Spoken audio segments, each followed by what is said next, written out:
Hey gang, I am Joe Edelman and welcome to The Last Frame Live, the longest running weekly photography live stream on YouTube. If you're watching live, you probably already know the drill. Leave me a note in the chat, let me know who you are and where you are watching from. And if you're watching the replay, you're not off the hook, you're an important part of this process. Leave me a comment below the video so that I know that you were here. Let's see, we got Nicola here from Italy. I got Hector in Ontario, Canada. Alan is here in Copenhagen, Denmark. Joe in Michigan. Michael's here in Texas. Calvin's here in Maine. Lynn in New York. And let's see, we got Picture Fix in Hamburg, Germany. We literally have people here from all around the world to talk about photography. So the good news is, there's no news this week that's worth talking about, so we don't have to waste our time with any gear stuff or any of that jazz. Noel, how are you, sir? It's good to see you from Puerto Rico. Hope all is well. I want to dive right in with my photo quote of the week.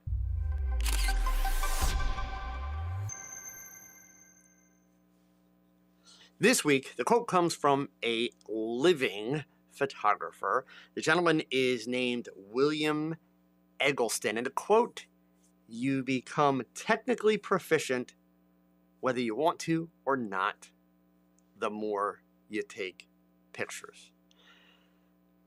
It's a very polite way of saying, get off your ass and practice. Pick up your camera and shoot something. Stop watching YouTube. Stop reading photography blogs. Stop dreaming about photography. Do it, right? It is that simple.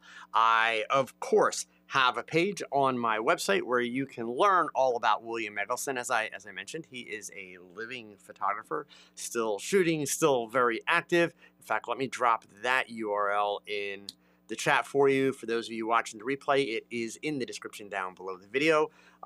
You can learn all about him. You've got links to his Wikipedia page, also his socials, Instagram and Facebook. He is active on social media. I would encourage you, all of these photographers, by the way, in the photographers you should study section of my website, who are living. I've got links to their social media. I would encourage you to follow them, check them out, get to know them. You'll see some incredible work. Each page has some interesting trivia about that photographer, some videos with interviews, links to their books, and a full bio. Eggleston himself, he was born in 1939. He is an American photographer. He's known for really, I would say, pioneering work in color photography and his depictions of everyday life and very ordinary objects. He's been widely exhibited and published, and honestly, one of the most important photographers of his generation. So the link in the chat, also in the description below the video. I encourage you, spend some time there, read his bio, study his images. In case you don't follow me on Facebook, Twitter, X, whichever, LinkedIn, let's see, Threads, Blue Sky, all of those. Every day, Monday through Friday, I post a quote from a well-known photographer along with a link to allow you to learn more about that photographer, as well, of course, as see some of their work. And just a reminder, all of you, you're part of a growing global community of photographers in over 100 countries who tune in to watch The Last Frame every week. It would help a lot more people learn about The Last Frame and what I'm doing. If you could do me a solid, hit that thumbs up down below the video. The more thumbs up, the more YouTube recommends the show to other photographers. Also, a little side note, since I mentioned social media back there a second ago, don't panic, but you should take action. There is a new platform that is opened up now. It's out of beta. It's available for everyone. It's called Blue Sky. Breathe. I am not saying in any way, shape, or form that you should be participating in Blue Sky. But if you are a photographer who essentially has a brand, right, you should go to Blue Sky and you should sign up and you should get your username, right? That's very, very important. Me, as an example, on most of the social media platforms, I have Joe Edelman. There are a few, unfortunately, that I don't. those particular cases, I am the Joe Edelman, right? But whenever possible, you want to protect that brand across all platforms. So it doesn't mean you have to start posting. It doesn't mean that you have to participate. It doesn't mean you have to build a following. If I'm a betting man, blue sky is not going to be a factor. It's basically meant to be a throwback to what Twitter was, which actually makes it kind of suck. It's got potential, maybe, but you know, the thing of it is they're actually still limiting character counts and all that kind of stuff, and it's just brutal. But it's a social media platform. That means there's usernames. That means there are identities. I would encourage you, get your username, put it on the shelf. You do not need to build a profile there at all. Okay? All right, let's dive into our lesson for the week.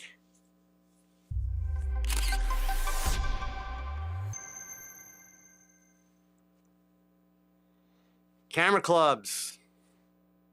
Do you need to be a part of them? Should you be a part of them? Well, first of all, little known fact. Some of the most iconic photographers like Ansel Adams, Dorothea Lange, Edward Weston, even Robert Capa were once members of camera clubs. So let's face it, I could kind of end the conversation there, point made, right? But look, what is probably the number one reason, the most important reason for joining a camera club? Now, certainly every one of you may have slightly different motivations or incentives, but I have what I consider to be the number one reason for many people, especially in today's world. That reason? Human interaction. Yeah, you heard that right. The best reason to join a camera club or a photography group, association, meetup group, whichever, it's for human interaction. It is to spend time with like-minded individuals. But I mean, like, really spend time, not typing at them on a device, but spending time. Now, it goes without saying, you know, yes, spending time with like-minded individuals is great. And of course, educational opportunities with camera clubs and associations are excellent. You get to see speakers, hear lectures, there's workshops, there's competitions if you're into that, field trips, all that kind of stuff. But really where the gold is, it's interacting with fellow photophiles to talk photography. Or for that matter, when done properly, to get more straightforward critiques from people who are actually somewhat invested in your work because they're invested in you. So honestly, joining a camera club or a photography organization can be a very transformative step for an amateur and even for a professional photographer. But let me be clear. Obviously, I am pro camera clubs. I am pro photography organizations. But there are plenty of them that are not good. And there are plenty of them that do some really bad things. So I'll get to that. I will. In other words, you need to do a little bit of work to make sure you're getting with the right ones. But is it worth it? Oh my God, yes, absolutely. So let's talk about the benefits, right? And, you know, we can break this down into kind of maybe like 5 major categories. So first one, I've kind of hinted at that when I said human interaction. It's community and it's networking, right? One of the most immediate benefits that you get from joining a camera club, it is a sense of community, right? It's belonging. Photography can be a very solitary activity, and in many ways that's good. It really is. But joining a camera club introduces you to those like-minded individuals who, most importantly, they share your passion for photography. So this kind of networking, community, can provide you support, friendship, and really big one, if you really, really want to push your creative potential, opportunities to collaborate. There's the key word, collaborate, on different projects or different events. And maybe turning pro down the road, these connections that you're going to make, even though they're other photographers, they can lead to business opportunities, partnerships, referrals, right? Another reason for joining a club or an association, skill development and education. Camera clubs and photography organizations often will organize workshops, lectures, outings, all of these things that can help the members improve their skills. Can help, meaning it's not going to do you a damn bit of good if you don't walk out of that meeting, go pick up your camera, and try that skill. Put it to use. But the fact is, learning from more experienced photographers and participating in critiques done well, we'll get to that, it can be hard to obtain anywhere else, and it can give you a tremendous amount of valuable information. And the best part with camera clubs, especially these activities, they cater to all levels of photographers, from beginners who are just learning the basics to professionals who are looking to master new techniques or styles. Another benefit from camera clubs association, resources. Well, access to resources. Many organizations offer access to resources that otherwise might be expensive or difficult to obtain individually. This can include the fact that a lot of camera clubs, I shouldn't say a lot, but many camera clubs even have their own studio space. Quite a few still have their own darkroom. The club may own specialized equipment that you can essentially take out or rent or borrow, right?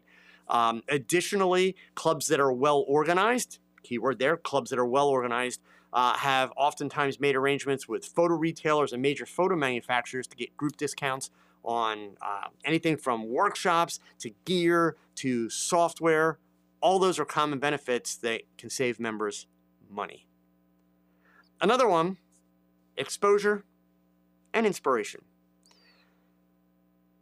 If you want the exposure, participating in club exhibitions, competitions, or community-type projects that a lot of clubs do can certainly provide valuable exposure for your work. And if you are looking to run a business as a photographer, especially in small towns, can be very valuable in helping you to create name recognition.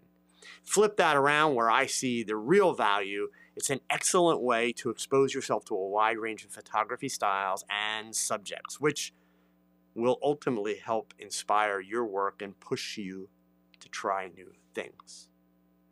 Another one of the big benefits, influence and advocacy. Now, this oftentimes, we hear about it more in the national organizations like PPA, but being a part of a larger group, it helps to amplify your voice in matters that affect the photography community. So this can be, on a national level, everything from copyright issues to a more local level, being able to create access to public lands or areas that you cannot routinely get into yourself. Many organizations take an active role in advocacy and offer many different ways, really, for individual photographers to be able to contribute to those efforts. So, and we could get a lot more into the minutia, but those 5 key areas, honestly, should be enough to sway you. But one of the questions I get a lot from people is, okay, so you said that there's some really great camera clubs and there's still some camera clubs that do some really bad stuff, Joe. So how do you know? How do you know, is this any good? So for that, I have not 5, but 6 tips for helping you evaluate photography organizations. Number 1, you want to make sure that the organization you're looking at aligns with your interests and goals. So look for clubs that match your specific interests in photography, whether it's a particular style or a technique or subject matter. Certainly, if you do exclusively aerial photography, joining an underwater camera club is not going to provide you much benefit, right? You also want to make sure that the organization you're looking at will cater to your level of expertise and also offer you room to grow with the type of activities and programs and speakers that they bring in. Definitely consider, this is number 2, consider the community and the culture in the club. So right out of the box, how do you do that, Joe? Simple. Attend a few meetings or events before joining. Many camera clubs, in fact, most camera clubs will allow you to attend one or even several of their meetings before you actually sign on the dotted line and pay your annual fee, which for camera clubs is usually very inexpensive. When you do that, don't just show up and sit in a corner. Talk to current members about their experiences and what they value most in the club. Because believe me, from somebody who has spoken to well over 200 camera clubs in the last 3 years, every club has its own unique culture. Some clubs, very competition focused. You all know how I feel about that. But hey, if you're into that, then that's perfect, right? Other camera clubs prioritize field trips and opportunities to gain experience. Those are also clubs that tend to have younger members. Like I said a moment ago, most groups will invite you to attend a meeting or two at no cost. That way you can get a sense of the community, whether or not it's supportive, whether or not it's welcoming. Good camera clubs, when you show up and you are, a guest who has reached out and said, I'm interested, they treat you like a rock star when you go. They will greet you at the door when you sign in. They will essentially assign someone, usually the president of the club, to spend time with you and talk to you and introduce you to people to make sure that you get to talk to people with similar interests as yours at that meeting. If that doesn't happen, that tells you a little bit about the culture of the club, right? Another one, when you're evaluating clubs, review the schedule and the activities that they have lined up. Kind of logical, right? Make sure that the club schedule of meetings and outings, events, all the stuff fits within your own availability. If you're a person that has to work every Saturday and they only ever do things on Saturdays, well, then that's probably not going to be a good club for you, right? Also, while you're looking at that schedule, evaluate the quality and the variety of the educational offerings that they're providing to make sure that they meet your needs. Simple fact of the matter is, some clubs are better run financially than others. Some clubs have a bigger budget. So some clubs can afford people like me who ain't cheap, and other clubs can't, right? And by the way, for those of you that are members of camera clubs, little side note here, in addition to all the information that I have on my website, which I'll share with you in a few minutes, I make it a rule, and I have made it a rule for the last 10 years of teaching. When I'm dealing with local camera clubs in the United States, I bend over backwards to make my work affordable to them. Doesn't mean I'll do it for free, but it means that I routinely will provide presentations at reduced cost for small camera clubs. Okay, but getting back to the educational level and what's offered, my local camera club, as an example, the Lehigh Valley Camera Club here in Allentown, Bethlehem, East End area, Pennsylvania, they meet monthly. There's a group just a few miles away that meets every Monday evening, right?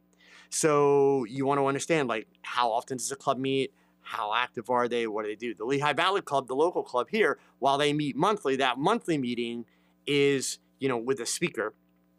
Throughout the month, they have small subgroups that do Zoom meetings, that do outings, that do trips, field trips, all kinds of stuff. It's actually an incredibly busy and active club, but they're group meetings one time a month. And because it's a larger club and it's very well organized, we're very fortunate here in Lehigh Valley. They're able to get camera club ambassadors and all that kind of stuff because the camera clubs will support the club. So, all things to be looking at with various clubs. Each meeting that they do, it centers around a theme, a workshop session, or a presentation by, could be a member, but usually it's, some other expert that they are bringing in. Another part of the evaluation, check out the members' work.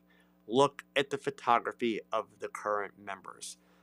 Most camera clubs feature their members' portfolios on their website, or at a minimum, they have pictures taken by their members or links, etc. But it's going to give you some insight into the club's level of expertise and whether or not it aligns with your aspirations. And look, don't make it about, am I better than them, or are they better than me, or, oh my God, they're so much better than... No, that's not the point, right? If you're a portrait photographer and every single picture they show is nature, that's kind of an indicator, hey, I need to dig a little bit deeper to see if do they actually have anything to offer me, right? That's the point. It's not about who's better or worse or anything like that. Another thing to evaluate is the cost. Generally, there is an annual registration fee to join these groups, but I promise you this, it is much less than the cost of the gear, the computers, and the software that you invest in. Evaluate the membership fees and, of course, any additional costs that are associated with club activities. Make sure that the value you expect to receive aligns with the cost of joining, right? Please don't be the person, though, that is penny wise and dollar foolish and says, well, I can get all this information online. Why should I, pay $30 or $100 or even $150 a year to participate in something like this when it's going to take up my time and all that? That's stupid thinking. Stupid thinking. Go back to point one of my conversation, right? Human interaction. Also, while you are doing your research, evaluate the organization's reputation. So do a little bit more research online, hit the Google results, but go down a couple of pages, right? See if there are any negative comments or any bad information about the group. When you attend a couple of the meetings, make sure that you talk to members about the organization's reputation within, the broader photography community in your area. Many of the websites for these clubs have the names and email addresses of the board of directors and all those kind of people. Just Google them and look them up online and reach out to them, right? But you want to get a sense of, like, what is this club's history? What is its contribution to photography? How is it perceived by both its current members as well as former members or non-members, right? Maybe photographers in the area that could have joined it, but they haven't. Why not? Okay? All of that, very, very important. In fact, I'm not going to throw dirt, but full disclosure, I am not a member of my local club because I have a very strong opposition to the educational philosophy of the current president of the club. So I will not support that club. That being said, final thoughts are this. Joining a camera club or a photography organization, it can provide you numerous benefits that are going to help you accelerate your growth as a photographer. Another thing that comes along with that human interaction piece is accountability. Be honest with yourselves. How many times have you said to yourself in the last year or 2 years, I need to pick up my camera more. I need to get off my butt. I need to go do it. And then you don't do it, right? When you join a supportive community and you're making friends in that, there's a built-in accountability to show up at meetings and have pictures to share and show what you're working on, right? Not to mention the opportunities that it opens up. So by carefully evaluating these potential clubs, potential organizations against your goals, your interests, it's not about you fitting them, it's about finding the right fit for you. You're going to be able to find a community that not only will enhance your skills, but also enrich your photographic journey. So I hinted earlier about really great camera clubs, still some really bad ones. How do you tell the difference? What's the concerns? So obviously, I'm not going to talk any more trash about camera clubs, but I want to be clear. Depending on your tastes, I can tell you this. Almost every camera club in the United States that I speak to, and I speak with a lot of them every month, almost every camera club will tell you that they are struggling finding younger members. Not new members, younger members, okay? In fact, if you go to Florida, every camera club in Florida will tell you they have no problem finding new members because they just find new old people that move to Florida, right? So they've got a surplus, and there are so many camera clubs in Florida, it's incredible, right? So what you're looking for is going to be based on your taste. I can't give you the specific criteria, but indeed, there are still some camera clubs that are very competition focused. And the club members that have the most ribbons, they're the hot shots in the club. They're the ones that get the attentions, etc. And some of those clubs do very little in terms of workshops, shooting activities, field trips, things like that. There are other clubs that are very much focused on experiences, workshops, shooting events, gatherings, those types of things. So they're much more social and they're much more physically active, right? So don't assume that because it's a camera club, well, it's a camera club, right? And just because there's some bad ones, don't assume that they're all bad, because I'll tell you right now, a lot of them are amazing. At the end of the day, it's very much like anything else you would get yourself involved with. The more effort you put into it, the more effort you will get out of it. But I will tell you straight up, putting effort into a camera club is going to pay you many, many more dividends than spending hours watching YouTube, reading photography articles, and just thinking about photography. So if you have a choice of reading about photography or watching a video about it or actually talking to other photographers, trust me, talk to other photographers, right? Because all the crap that you're getting in the videos, you can get that anytime, any place, anywhere. YouTube's 24/7. Talking to other photographers, you're getting real world experience and you're getting the little subtleties and the nuances that are going to help you make a difference. But along with all that, I have created a utility to help you. On my website, I just launched this weekend. I am really proud of this. This has been a crap ton of work, okay? It is a national. So for those of you not in the United States, don't get too mad at me, but it's coming. Right now, it's just the United States. I am in the process of working on a version of this for Canada, Europe, and Australia. And I'm just realizing that since Noel is here, who I know is in Puerto Rico, I doggone well need to add Puerto Rico to this and get on top of this for Puerto Rico. So I will do that. I will add Puerto Rico within the next couple of days to the United States directory. But basically, and I shared the link in the description. I also have a link underneath the video, right? If you come to this page, and by the way, you can find the page from the right-hand column on my website. I'm pretty much anywhere on the website, and I apologize. My mouse is not activated. Let me activate my mouse so that you can see it. Oh my goodness. I blew that one, didn't I? Yeah, include the mouse cursor. Okay, so you're supposed to be able to see my mouse. Let me just click. There you go. So in the right-hand column of every page, you can pick a state and go right to that state. But on the page that I shared you the link to, you've got all the states here. You can simply click on a state and you will find a drop down where you can choose your city, and there's the full list. And it will tell you, is this a camera club? Is this a camera club council like NECCC, which is one of the first big photography organizations that I was asked to speak to back when I started teaching. So it's a group that I kind of hold near and dear to my heart. They gave me a shot. And also PPA affiliates like this one, Professional Photographers Association. And I'm also adding in, so this is a living, breathing thing. I am adding in meetup groups also.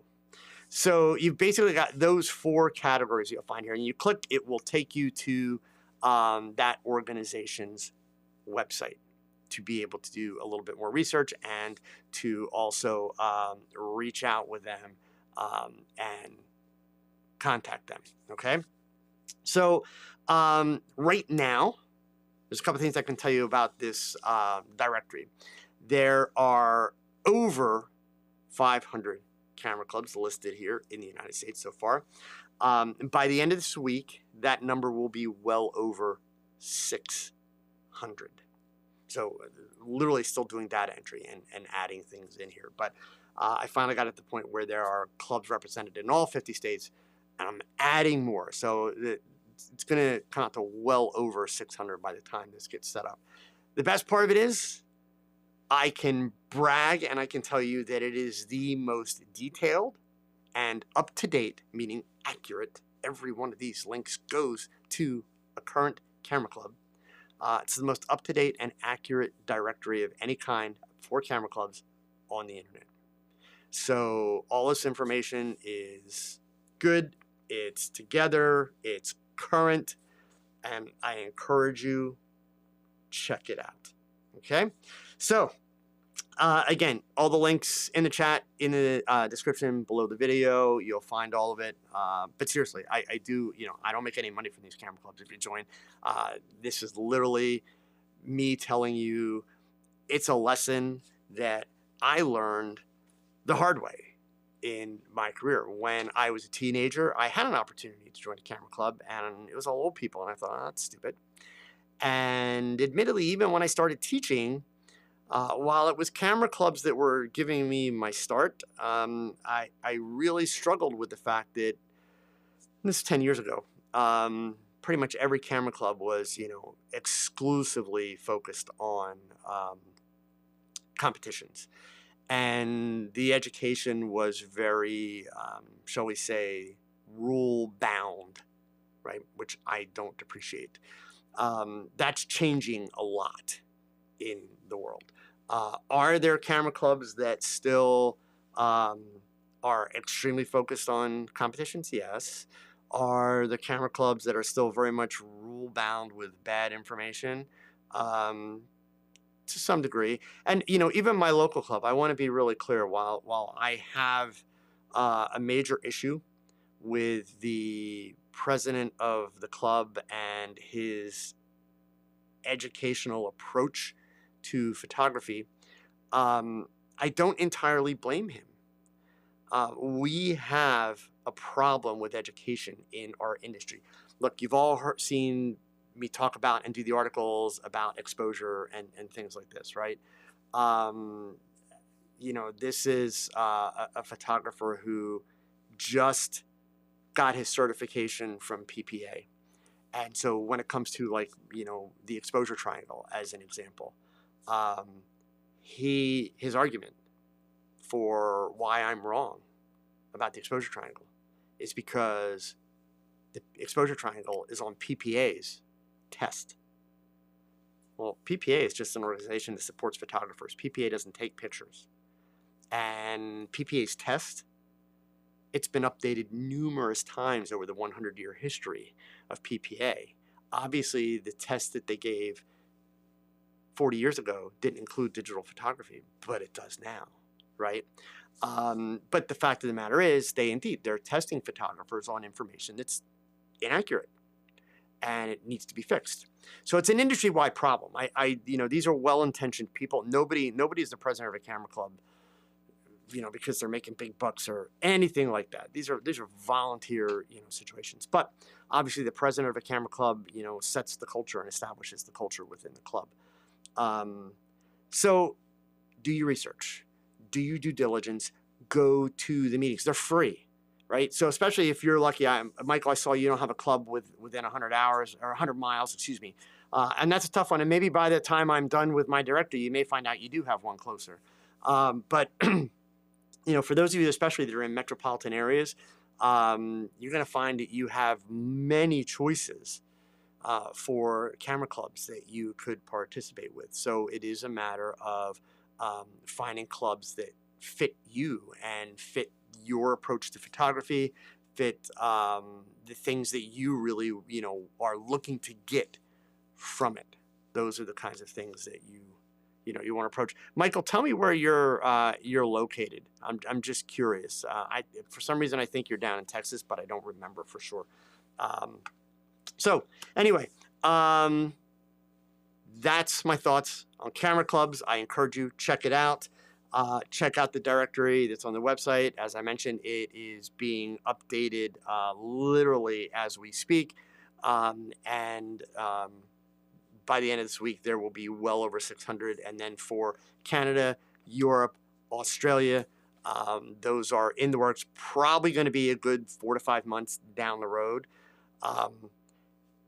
When it comes to websites, camera clubs are not the best at updating their websites and keeping their information current and accurate and all that kind of stuff. So I'm not just going online and copying and pasting stuff that I find. I'm actually researching these clubs to make sure that they are correct. And full disclosure,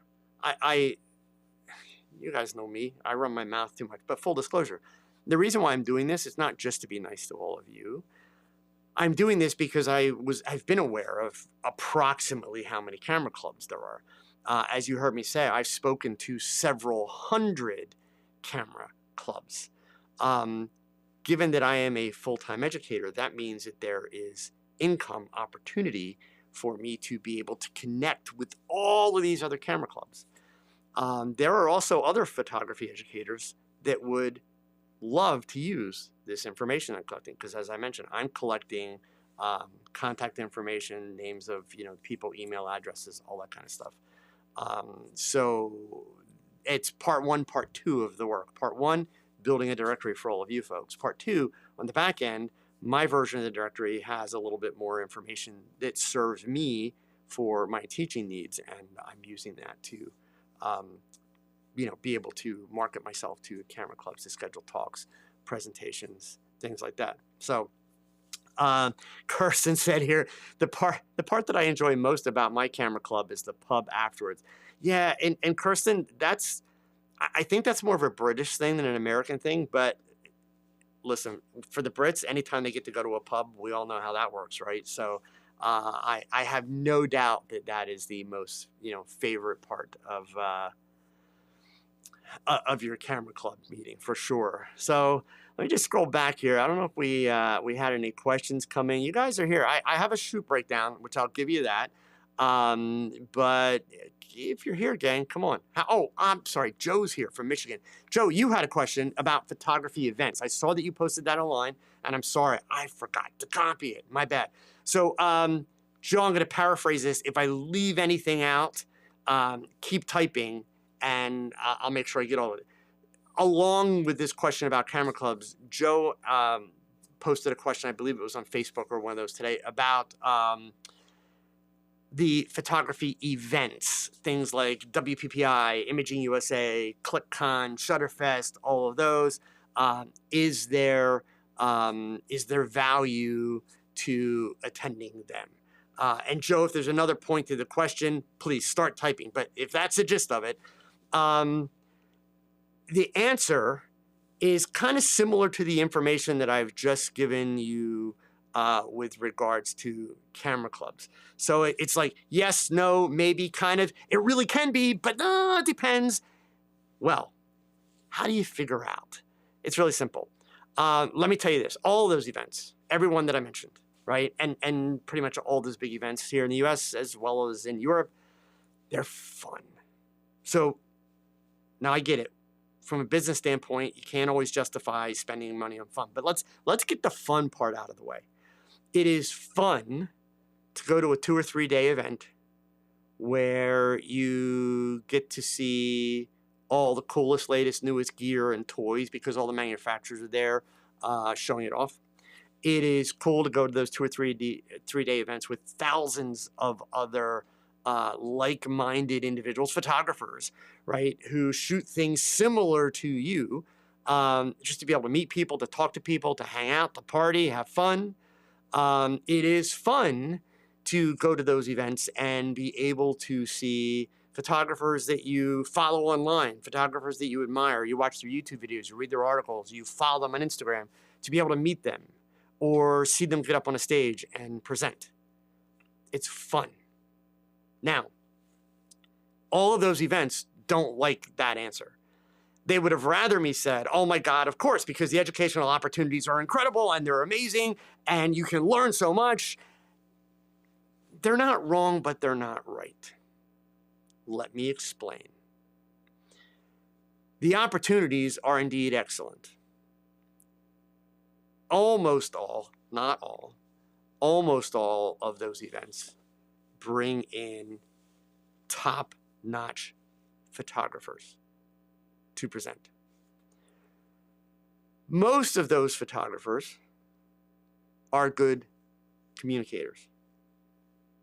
Some, not so much. Some, their version of a presentation is telling you all about themselves and how amazing they are. Others understand that their job is to help you, and they will meet you where you are to advance your photography. What we don't have in the industry is we don't have kind of like a grading system, on educators. Who are the best ones, who give you the best information, most detail, etc. Sure, it's cool to see a really big name, but not every big name is a great teacher, right? Being a good photographer does not mean you're a good teacher, and vice versa, right? That's just a fact. The other thing too is, doing photo walks. So WPPI is coming up, and I know ClickCon, Shutterfest, all those, they do photo walks. Photo walks are the big thing. That is the big trend in photography education. I would be the first to tell you, don't think you're going to learn a damn thing on a photo walk. Now, I know that's going to piss a lot of people off that I said that, but that's a fact. Photo walks are going to range anywhere from like 20 minutes to 2 hours, depending on the event that you're at. And you're going to have a dozen or more people with cameras wanting to shoot. You're going to be out in the wild with a photographer. That photographer's maybe got an assistant. There's no slides, nothing. So it's like hands-on stuff. And you're going to try and replicate it. But here's what you're not doing. You're not coordinating with the model. You're not coordinating the styling, the makeup artist, the hair, none of that stuff. You're not choosing the location to shoot in. This photographer's doing all that. And if you're lucky, you're going to come away with a couple little pieces of information. What you're not going to come away with are pictures that have any value to you. Even though they will tell you, well, yeah, you can do this, with such and such a photographer and build your portfolio. That's stupid. That is like incredibly stupid, because there's 12 other people that have exactly the same thing. Not to mention that photographer, because of social media, is going to shoot. Believe me, every time I do WPPI, one of those events, I get in trouble because I don't shoot. It's such a short period of time, I don't feel it's appropriate for me to be shooting. Most photographers, though, when they run a photo walk, they're going to shoot first and let everybody else shoot afterwards. Now, keep in mind, they're not tethered. You can't see what they're shooting. They're going to shoot first so they have pictures to show on social media. So you're shooting what they're shooting. They're going to post it on social media. 12 other people are going to shoot it and post it on social media. It's not for your portfolio. And so what are you really learning? You're not learning anything.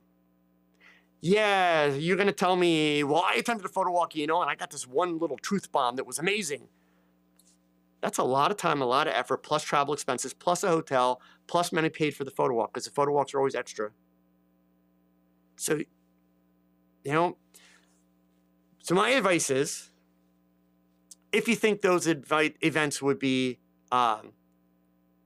good for you, you need to go with an agenda. And if you've ever met me at Photo Plus or Shutterfest or ClickCon or WPPI and stopped me in the hallway and said hi, I probably asked you what you thought of the show so far and what you were planning on doing.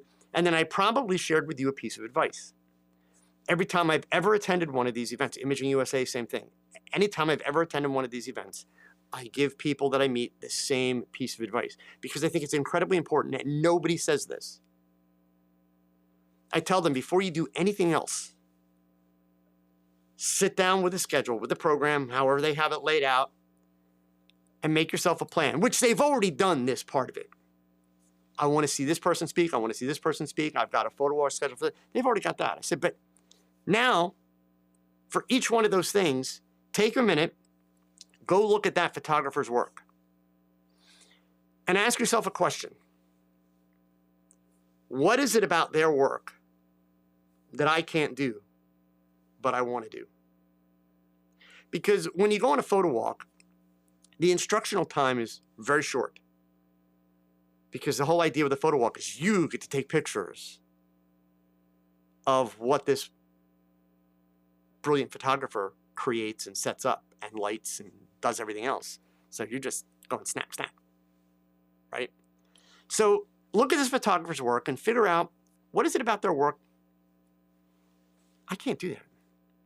Now, there's a good likelihood that the photo walk you're going on is not actually going to answer that question, because it might be on a small piece of what that photographer does. That's okay.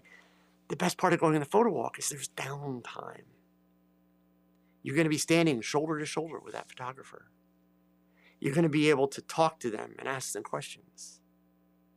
In other words, for everything that you're going to do at that event, everything, have an agenda.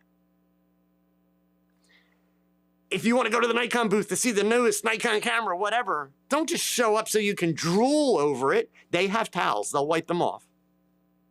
Make sure you have an SD card. Put that SD card in that camera and take some images. They're not going to let you go borrow. Actually, sometimes they do loaner stuff. I don't think Nikon does, but some of the camera companies do. That's not the point. Put an SD card in and take some images right there in the show. Standing right where you're at. Just 360, shoot images. If there's a lens you're interested in, they're going to have it there. Say, hey, I want to try that for a second. Put it on. Do some images. So that you can go home and look at them. Pixel peep, do whatever you want.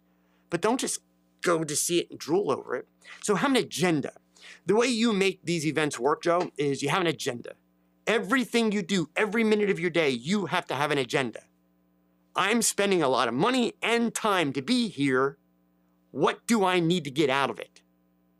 And you need to stay on top of that. For me, when I used to go to the shows before I started educating, my agenda was always a business agenda, right? It was whether there were specific manufacturers I want to see gear from, if I was trying to get sponsorships, people that I wanted to go and introduce myself to and meet. Literally, I had a laundry list of, okay, these are the things that I have to accomplish while I am here. And even today when I go, if I'm presenting, I still, for every show or every event like that, I have meetings set up in advance with various companies, other educators, people that are interested in doing some kind of a sponsorship or anything like that. It's not all, fun and games. Yeah, a big part of it is to be able to catch up with old friends. Absolutely. There are people like Rick Friedman, who I consider to be a very good friend.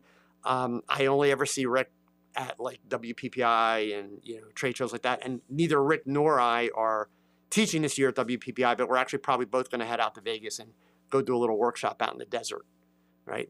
At some point that week. It happens to be my birthday week, and I like going to Vegas for my birthday. So, anyway, so Joe added here, I was wondering about, would the benefit be in doing the whole event or just doing like only taking the expo part in, like the shooting bays, the vendor area?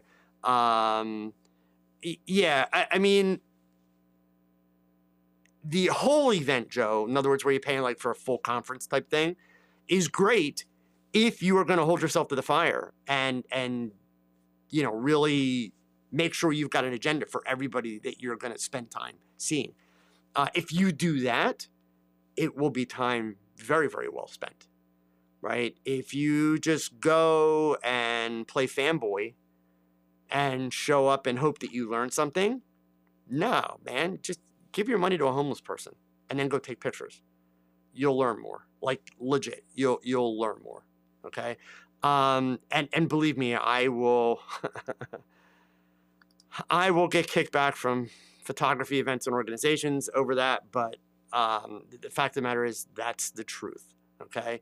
So Corey, going to your first show soon and was wondering what would be my best way to spend my time. Yeah, I mean, Corey, you want to try and do everything you can, but while the trade shows are cool, I mean, so if you're, Corey, are you going to WPPI? Tell me what event you're going to, and then maybe I can give you a little bit tailored information.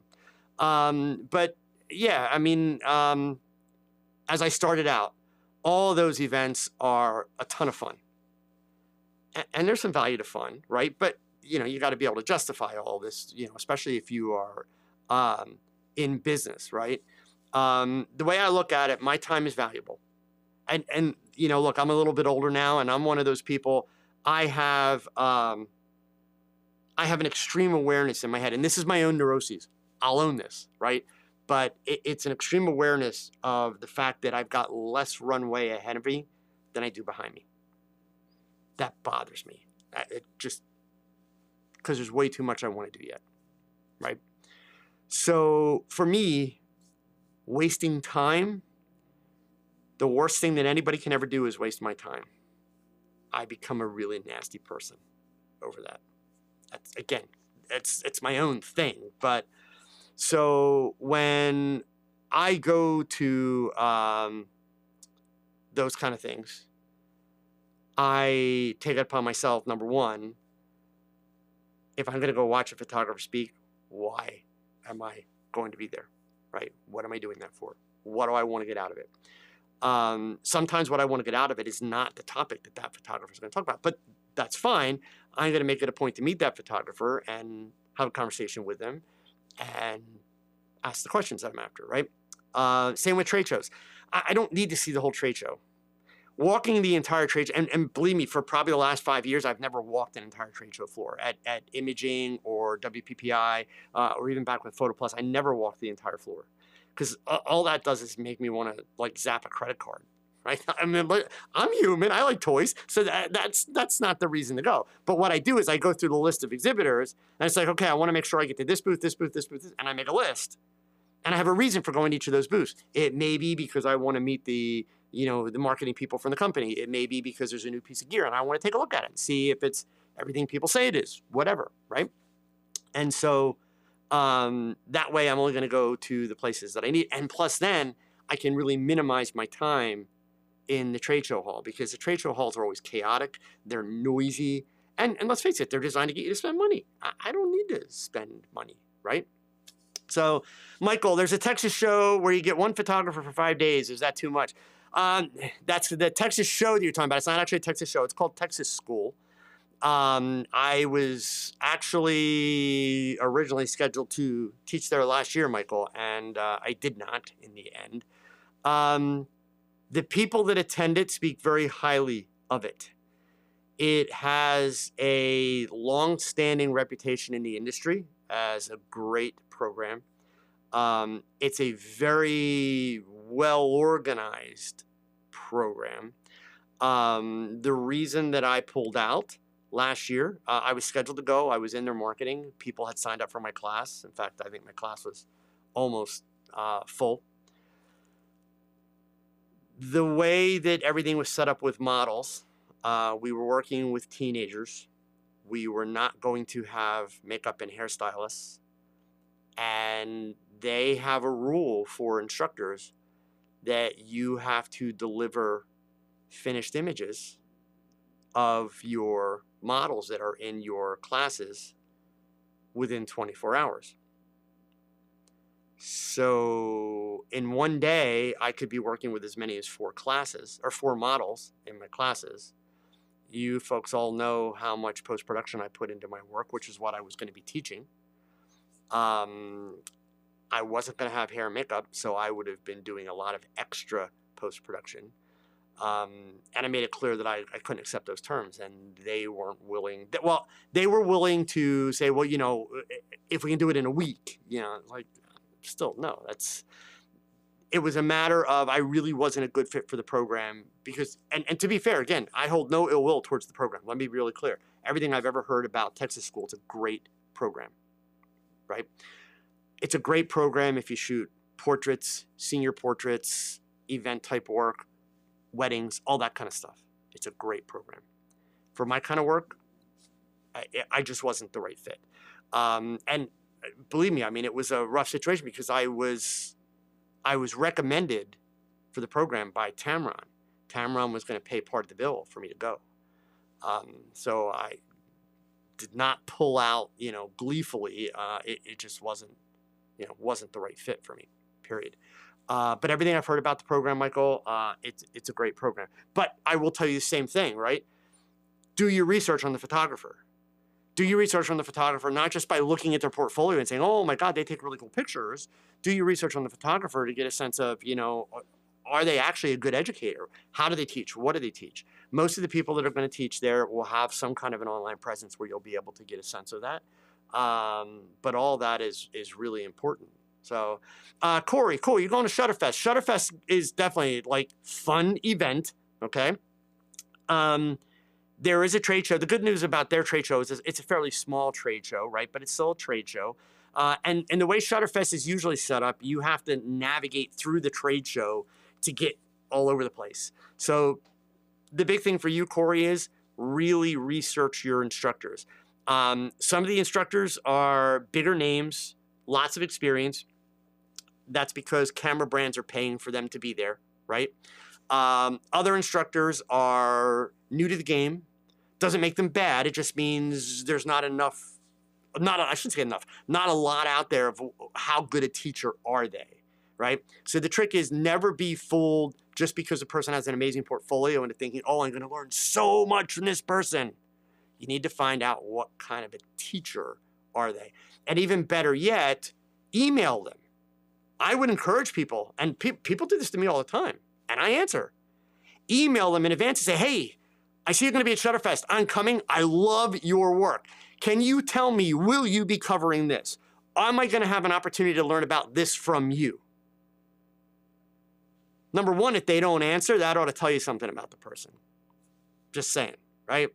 But number two, you get an answer back. Now you have a better sense of, hey, you know, I love their work, but I don't think it's really going to be worth my while seeing them, you know, so I should go find another photographer that I can actually learn something from. So again, gang, it's like anything else in life, right? You get out of it what you put into it. Just paying your money is not like the putting in part, okay? It's doing the research on the people that are going to be there. That's the important piece. So, Nick, what do you think about PPA? Oh gosh, let's see if we can make that so you can actually read it. And it goes off the screen. Sorry. What do you think about PPA certification, where you have to take a written test and then photograph the mannequin? I was pretty weak on color theory, but I got above 70 on the sample test. You know, Nick, I make money from PPA, so you put me in a bad spot here. But the truth is, I think that you should not take the PPA certification if you think that it is going to benefit you from a business standpoint. Meaning, part of the marketing that PPA does is the idea that if you are trying to become a professional photographer, start a business, you can use the logo that says, I'm a certified professional photographer, and that is going to help your business. I've never heard a client, never seen a client say, I'm only going to work with a certified photographer, ever. Okay. In fact, in all my years, I've never had a client ask me for any kind of credentials or if I've, you know, gone to school or have any degrees. Never. They look at my portfolio. If I do the kind of work they want, that's what they're interested in, right? So that being said, why then would anybody take the certification? The certification is valuable if you're the kind of person that's signing up and paying the money because you pay the money in advance, right? If you're the kind of person that doing that would make you actually commit to doing the learning and doing the practice work with the mannequin. And by the way, when I say mannequin, gang, it's a little doll. It's not a full-blown mannequin like I talk about all the time. But if doing that would make you commit to it for the purpose of learning, then I would say, great. I will tell you the statement I made about the local camera club president and, you know, his belief that if PPA has it in their test, it's the gospel. It's the certification test that we were talking about. So when you get the stuff on exposure triangle, make sure you answer what they want you to answer, not the reality, because you'll get it wrong if you answer the reality. Just saying, right? Hopefully they'll change that sooner than later. But so yeah, I mean, certification's great if it's going to help you learn. It's not going to improve your business. I disagree with them wholeheartedly on the idea that that's going to convince people to hire you. I don't agree with that at all. So, TC, Joe, do you travel to the clubs when you speak or Zoom? Yes, both. I do presentations in person. I do presentations via Zoom. TC, obviously you have to understand, if you're in California, you know, you got to pay to get me there. Hotels, parking, there's going to be some meals involved, right? And then the price of the presentation. But that's one of the great things that came out of the pandemic is because, number one, a lot of camera clubs have stayed virtual except for their events. But their monthly meetings, they've maintained virtual. Other camera clubs do hybrid. Sometimes they're in person, sometimes they're not. So, you know, I've been doing camera club presentations all around the world. In fact, I'm doing one in Canada tomorrow evening. So, in that sense, it gives camera clubs access to better educators at a price that they can afford, right? And so it's worth just, here, I'll share this with you guys. On my website, TC, if you are a camera club member, you can go to the education tab that you see me clicking on here. And the second one down, photography presentations for camera clubs and events. These are all presentations that I have pre-prepared for camera clubs. And when I say pre-prepared, I don't mean it's a recording. It's me doing it live. But on any one of these, you can click on it. It takes you to a page. It explains how long it is, what the technical requirements are, all of that kind of stuff. So, and then from there, there's links to be able to reach out to me to book. But there's a whole list of programs together, and I'm always adding to that. I'm always creating new ones. So yeah, but I do them via Zoom right from here. And I also do them in person. Certainly it's a lot more fun in person, but pre-pandemic, you know, it's not like a camera club in Chicago could afford to, you know, have me come and do a camera club presentation. I would, you know, usually in-person presentations for camera clubs, for me, were happening here in Pennsylvania, New Jersey, Maryland, Delaware, and New York. And you know, that basically within driving distance. I would usually do up to like a 2 to 2.5 hour drive. And you know, if it was a long distance, only charge the club a couple of bucks for gas. Because I love to present in person whenever possible, but Zoom and TC, you can probably imagine my Zoom presentations, if you are a camera club member and you've been watching Zoom presentations, my camera club presentations are not like your normal camera club presentations with the whole screen share and the person sitting there like, hey, wait, can you see my screen? Did you get that? Oh no, that's the wrong thing. Like, no, none of that stuff. They're all highly produced. I use the same kind of technology. So like when there's a slide deck on the screen, it's just like this. I'm on the side of the screen and the slides next to me and all that kind of stuff. So they're well put together. I'm very proud of them. I put a ton of effort into them. I was very, very fortunate when the pandemic hit. I had a really good year of speaking engagements lined up. And of course, my calendar wiped out like within 2 weeks of the lockdown. And so I got the idea right then and there, how can I do a presentation, a Zoom presentation, but make it as much like an in-person presentation as possible. And so that's when I went all in on the technology. And even if you were to go back into the last frames, it was called TogChat at the time. But if you were to go back, you'd even see how the look of that, the live streams changed at that point, where I set everything up for doing the Zooms and all that kind of stuff. So, yeah. And, you know, if you're the person at your club that does that, or if there is someone at your club, they can reach out. All the contact information's there, and I'll provide them all the details. Okay? All right, gang. Shocker, I'm over time. Thank you. But seriously, so now I know that, you know, now that you guys have asked some questions, it's kind of like, oh, there's some bad stuff. Look, there's bad stuff to everything. Here's the one thing I can say this definitively for every camera club in the United States and probably the world. The people that are there, they love photography. The people that are there want to improve their photography, and the people that are there overwhelmingly are extremely helpful, right?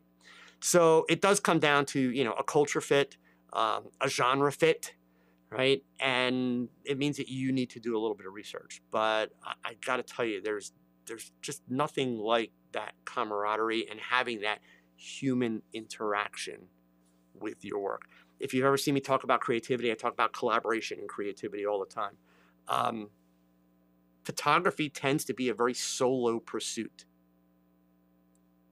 That's okay. But to be able to have those breaks where you can be amongst like-minded people and swap stories and information, all that kind of stuff, oh my God, it's invigorating.